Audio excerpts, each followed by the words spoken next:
Ақлима. Ғабит Мүсірепов. Шығарма кейіпкері. Соғысқа кеткен жалғыз ұлы Қасымнан қара қағаз алып, қайғы жамылған Ақлима. Ол жатақхананың бір бөлмесін паналап, көмірші боп жұмыс істейді. Қасым туралы келген қара қағаз сандық түбінде жатса да, мәңгі үзілмес ана үміті, балаң міне тірі табылды деп торғайдай шырылдайды. Бұл Ақлиманың жан дүниесін төңкеріп жіберерлік оқиға болды. Майдандағы ұлынан хат келді. Апа деп басталыпты жауынгер хаты.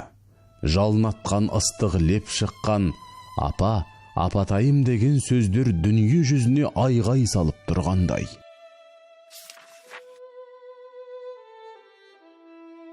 Хатта жауынгер өзі қатысқан ең соңғы шайқасты тәптіштеп жазады. Шашым, бет аузым, үсті басым жана жөнелді.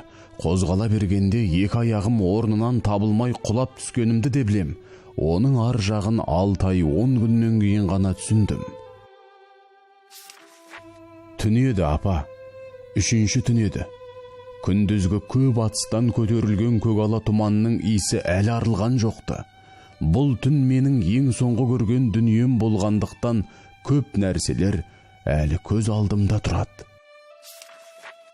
Жазушы бейбітшілік күрескері ретінде Париж, Рим, Джакарта, Токио, Каир, тағы да басқа қалаларда халықаралық конференцияларға қатысты.